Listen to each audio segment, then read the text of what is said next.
Hello everybody, welcome! My name is Brian of Hessens County, and I'm glad that you could join us again today for another TTRPG Talk.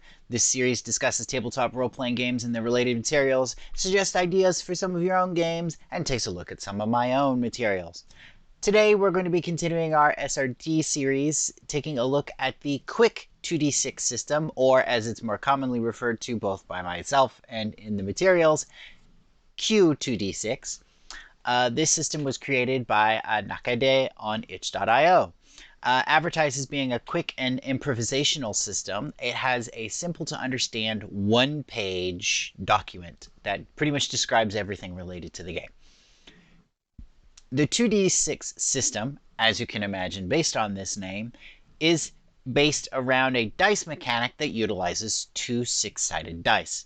Each level of the character's skills corresponds with a different rolling range, so we should take a look at the different sort of skill levels first. A base character in Q2d6 has a core, 2 circles, and 3 skills. The core is the basic identity of your character. Most examples that Nakade provides correspond with things like fantasy races, or peoples with major physical differences between each other, like ghosts or cyborgs. This could also be used to simulate broad cultural groups, I believe, if you're in a setting that doesn't necessarily have like different sorts of major physical differences between different types of characters. Only utilizing your character's core when attempting an action, you would fail on a roll of between a 2 and a 6, this being the total of your 2d6, of course, or succeed with consequences on a 7 through 12, meaning there is no chance of, fully succeeding. This means that on our 2d6, we have about a 42% chance of failure and a 58% chance of that sort of partial success with consequences. The circles are general areas where your character has experience in. You could think of these as being like classes, roles, professions, or attributes. Some examples of these might be things like fighting, scavenging, computer literacy, negotiation, or so on. If you rolled an action using a circle, the results would be a 2 to 6, again being a failure, a 7 to 9 being a success with consequences this time, and the 10 to 12 range being a full success. This means that we still have our 42% chance of failure, but now we have a 42% chance of succeeding with consequences and a just under a 17% chance of having a full success. The highest and narrowest level of expertise that a character might have in Q2d6 is skills. Some examples that Nakade provides are things like sword fighting, medicine, leadership, astrology, and explosives. This time, we have no chance of actually failing, as our spread of 2 to 6 is actually occupied by success with consequences, while 7 to 12 is a full success. So again, this corresponds to a 42% chance of a partial success and a 58-ish% chance of fully succeeding. Q2d6 also has a number of mechanical suggestions that allow for quick and that continue to allow for quick and simple play. One of these is points.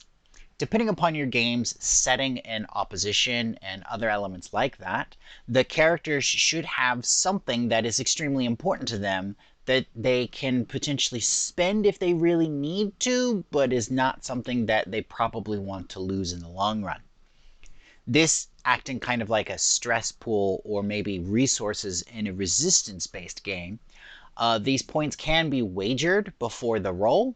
That would allow the character potentially re-roll their dice if they get a result they don't like. Q2d6 suggests that this point pool should probably start at 5.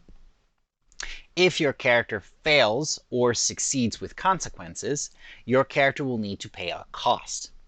This cost could be additional points lost, or maybe some sort of in-game effect applied to the character, like an injury or being poisoned. It is recommended that, depending upon the nature of the cost, that the character should lose access to one or more of their skills or circles. Injuries would, again, as I mentioned, might be the first way to explain this in story, but there are, of course, many other ways as well. For example, if I were playing a character in a spy drama and they succeeded with consequence on a skill roll to make a forgery, then maybe their efforts were good enough, but still made people more suspicious or left some lingering doubt in whoever the forgery was designed to fool. A second attempt, therefore, might get them caught. This means that any future attempts, instead of utilizing the actual forgery skill when I roll, I would instead be utilizing just their spy circle. Let's say if they have that as their circle. An effect or If an effect or injury is so severe that your character would end up losing their core, then your character would most likely be considered either killed or somehow removed from the game through some other way, depending upon your setting. For character development and advancement, Nakame suggests that the characters gain experience points when they accomplish particularly notable successes, but also mentions that they should get these for particularly notable failures. Once a character has achieved between 3 to 5 experiences, depending upon how rapidly you want your characters to be improving, they could either basically buy a new skill or buy half of a new circle. They could then in turn only utilize the circle once they've purchased 2 halves. Q2D6 was originally created for the One Page RPG Jam in 2021. Therefore, this was not actually originally created with the idea of being an SRD, but rather as being basically a standalone game that you could then create settings for. However, I would argue that the basic structure of the documentation that's provided, there being no existing canon setting, and also easy adaptation for new settings, means that this could be an effective base system that you could use for creating your own TTRPG, and therefore this document effectively is a system reference document. It was originally released under the Creative Commons Attribution Share Alike 2.0 license. Therefore, that means, of course, that you can use it to create some of your own games, as long as your games are also sold under the Creative Commons Attribution Share Alike license.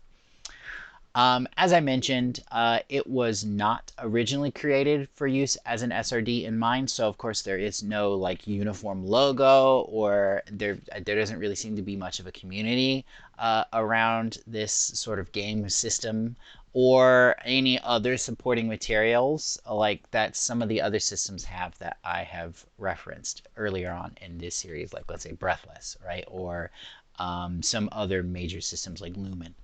Again, that was QD6 by Nakade. Links to the system's itch page can be found in the description down below. And get rolling. And don't forget to rate your itch purchases. If you'd like to see more material on this topic, please feel free to subscribe to the YouTube channel or check out the blog at hessinscounty.com.